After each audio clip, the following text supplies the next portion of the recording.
My 6 months of living in Tijuana, Mexico, let's talk about it. 6 months ago, I started my first remote job as I changed careers last year, and I decided I wanted to go live in Mexico. Now, although I couldn't be really far from the US because I was still doing some work over there that I did need to cross sometimes, not very often, but I decided to just, go ahead and take a leap. And one dream of mine has always been to move abroad. And I was like, you know what? This will be like a good test run for me to go ahead and live in Tijuana, Mexico, and see what it's like to live outside the US. So, for the last 6 months, I have lived in this exact apartment. This is a fully furnished studio apartment, and it is with the Mexican people. Like, when I say that, I mean it is in the mix with the people, not in some big fancy high rise. I am in a small, I think it's a 6 unit complex. This is a brand new apartment or brand new unit that has not been lived in yet. So I was the first one to live in it, but this whole complex was pretty new, and I am the first one to live in this unit. And I am living in a neighborhood with the locals, and it's been pretty fun so far. Just like most places, it does have its pros and its cons, but let's start with the pros first because the pros definitely outweigh the cons in Mexico. First thing I have to start with is the people. The people, the people, the people. Mexican people are so friendly. They are so nice. They are amazing people. They are so loving and just genuine, and they are real, and I love it. Love everything about them. The people in this complex, like I said, I live in a small complex, and it's not even, actually, I think it is six of us now. It wasn't earlier, but I think all the units are filled, and all the people here are absolutely friendly. So nice. The property manager, he lives on site. He's like this really old Mexican guy, and his daughter actually she's the one who rents the apartments out. She's like another property manager. He's like the on-site guy, and he is super friendly, always asking me if I'm okay, always trying to make sure I'm good, and he's been so nice and genuine this whole time. Everything about the people are amazing. The culture, the people, they have just been so, like, at least from my experience, they have just been so amazing to me. Always, joking around, always in happy spirits. They work so hard. And yeah, the people is definitely my first pro for sure. Next thing I would say is, of course, the food. Mexican food. If you love Mexican food, you're not gonna get the the best Mexican food anywhere else. Tijuana, Mexico is where you want to be for the best Mexican food. You can fight me about it if you want to. But the carne asada here, oh my gosh, I love carne asada, but I only love carne asada in Mexico. In the US, I don't care who makes it, it is never the same. When you come to Mexico and you get that real carne asada, man, that shit is so good. Okay, carne asada tacos, like, oh my gosh, yeah. So, food is absolutely amazing. Also, a lot more affordable and a lot cheaper, and but still like that good high quality food. Tortillas handmade, like so good. And there's never a taco shop or a little taco truck or cart or anything too far away from you. But also, other than the Mexican food, like they have so many different types of food here, like that it's so good. I didn't realize until I moved here that Tijuana is known for just amazing food in general. A lot of people from other countries, they move here and they open up restaurants. And I mean, I was just at a Japanese restaurant the other day. So amazing. One of my favorite restaurants here is actually a Mediterranean spot. They also serve Italian food, and it's like so high quality, really good food. They have everything. They have everything from American to Italian to Japanese, and of course the Mexican, and they have all sorts of food here. And like, I mean, it's like really good, really authentic, and I highly recommend if you're coming to Tijuana, you gotta try the food. Let's talk about affordability. It's obviously a lot more affordable to live in Tijuana, Mexico than San Diego, California, which is where I moved here from.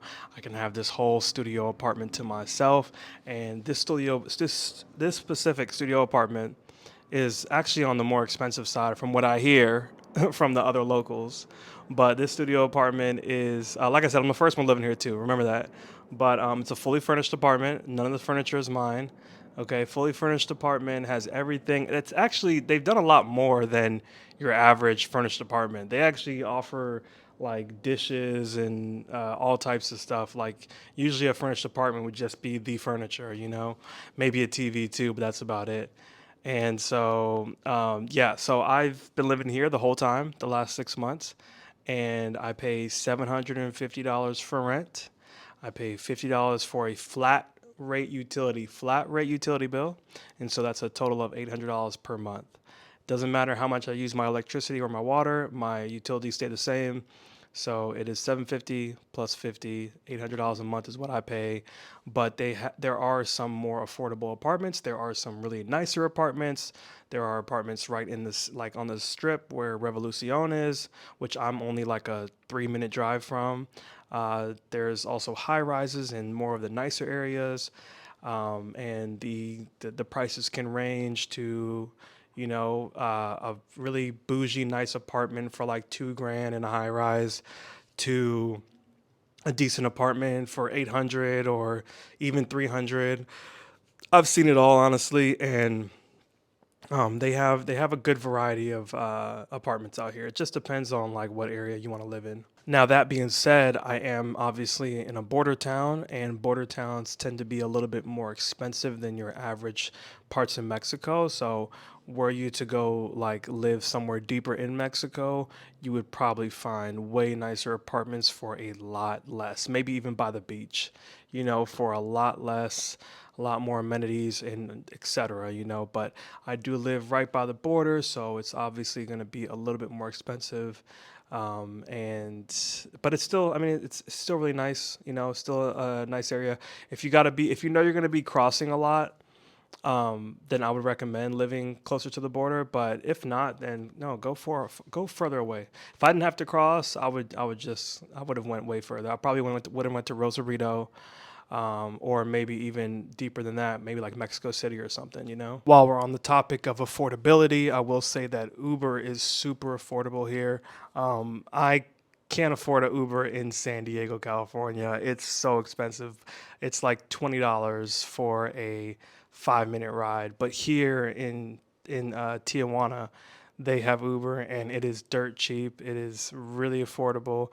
And so when you want to go out and party and stuff, ordering an Uber, is usually not an issue, compared to when you're in the States and you want to go out on a Friday night and you got those surges and all that, and it's being crazy priced at like 50 or $100 just to go back home, and it's like 15 minutes or something. So yeah, definitely, that's a big game changer. I don't like to drive too much in Tijuana, so I definitely love to take my Ubers. And also on top of that, it's the same with Uber Eats. Uber Eats, ordering food to your house, the delivery fees and stuff are way more affordable, compared to the U.S., where DoorDash and Uber Eats, they try to skyrocket those delivery fees, and ends up being like, a $10 meal ends up being like $30 just because of fees and taxes and all that. So it's really nice being able to just do everything from my phone, order Uber, order Uber Eats, not have to leave the house if I don't feel like it. So that definitely leans on more of the affordability side, in Mexico. You don't need pesos while living in Tijuana. They all take US dollars. Most of them like only have US dollars. So that's not a big issue. You definitely don't have to worry about exchanging your money out here, in this part of Mexico. And also, you don't need to know Spanish, but it's definitely good if you know at least a little bit. I would say I'm a little bit more surprised that a lot more people don't speak English because we're so close to the border. But I actually like that because it works more in my favor of like wanting to learn Spanish and having to, forcing me to really learn and listen and stuff like that. So I've been here 6 months. My Spanish has gotten so much better. I have been practicing. I have been practicing with friends. I practice when I go out. Instead of always using the translator app, I'm trying to practice on myself when I'm typing, and all these things. So it definitely helps quite a bit, when you're just, forced to use it. But I should have been trying to practice on my own a lot more, like Duolingo and stuff.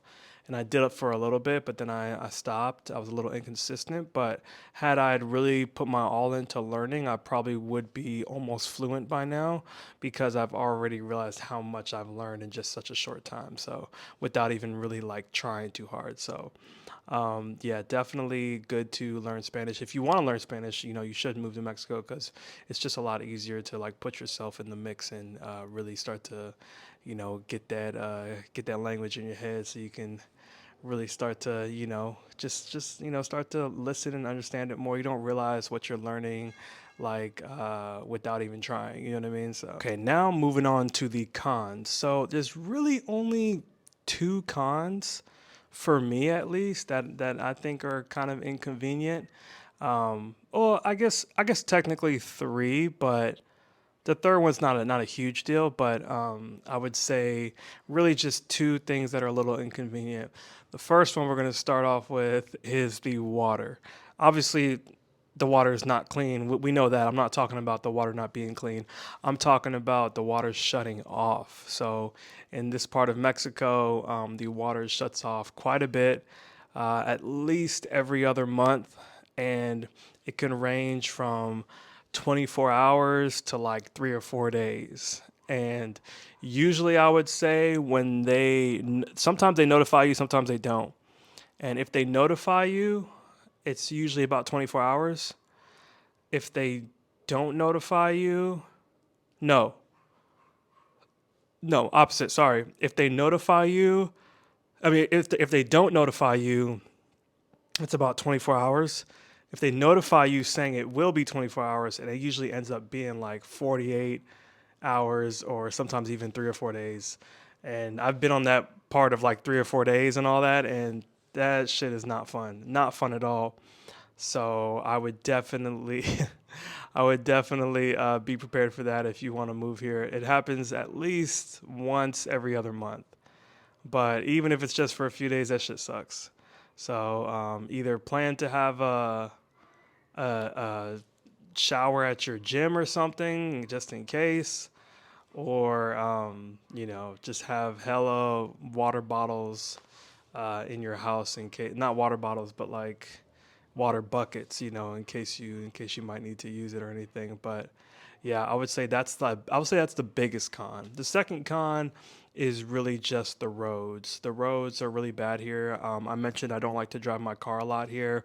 My tires aren't that great. You're gonna need like a truck with really thick, like good tires. That would be probably your best bet to have out here, which a lot of them do have out here.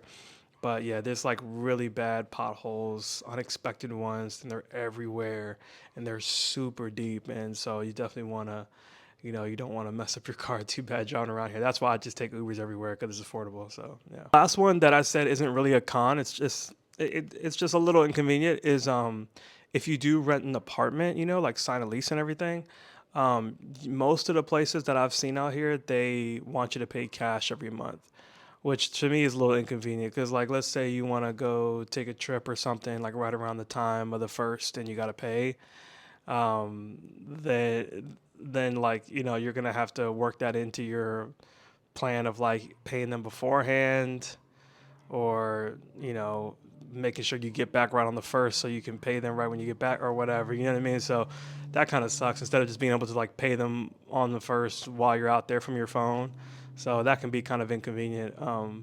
But other than that, I would also recommend Airbnbs. I think if I ever come back to Tijuana, I would probably just do an Airbnb. It can be a little bit on the pricier side, but you can still find ones for a decent price. I definitely think that an Airbnb would definitely be like a lot more worth it because you can just pay online and be a little bit more flexible and stuff. So yeah, but yeah, that could definitely be on the pricier side compared to your most of your apartments in Mexico. But I think it's worth it for the convenience of being able to pay from your phone, if that's a big deal to you. If it's not a big deal to you, pay your cash every month. Sometimes some people want you to pay in person to them, or they want you to pay on site at a different location. And Cause I've checked out a lot of apartments in the area, so Yeah, it's a lot of different ways to do it. Another thing, honestly, if you're a single guy and you living here in Tijuana, Mexico, Tijuana is like a hub for like people traveling from different parts of South America and just other parts of Latin America. Like this is a hub. I didn't know that, but Tijuana's airport is like a really big place for all that. A lot of people coming from like Colombia or whatever. Beautiful women, man. If you're a single guy living out here, like it's beautiful women coming through, like visiting, or they live here, they're moving here or whatever. So you can definitely have a good time. You know Tijuana. If you looked up Tijuana before, you know Tijuana is known for like the party vibe and all that. So you'll know you'll have a good time and meet cool people and meet beautiful women and all that good stuff. So I've done 6 months. Actually, I've done technically 7 months, a little over 6 months in Tijuana, Mexico. I didn't really have a plan for how long I'd be here. I just know I wanted to at least come check it out, and I made it, 7 months. So I think that's a really good amount of time to spend in a different country for sure to get a feel for it. And now I'm actually getting ready to move to Southeast Asia. Moving in about 10 days, and I'm definitely going to make videos about my experience out there. I'm going to try to be more consistent of making these videos because out there I really know nothing about. I know more about Mexico and everything even before I moved here, but don't know anything about Southeast Asia. So I'm gonna go and try kind of like travel around, and I really want to get more into my content creating and just showing like the vibe, the maybe the locals, maybe just really show what it looks like to live there, give my personal experience on how it was living there, just like I did with Tijuana, Mexico. So, if you're interested in watching that part of my journey, make sure to, subscribe to my channel. I will greatly appreciate it. I will keep it updated on my travels to Southeast Asia and how that will be. So, yeah, I'm excited for this next chapter. Thank you guys for watching if you made it this far, and you guys have a great weekend.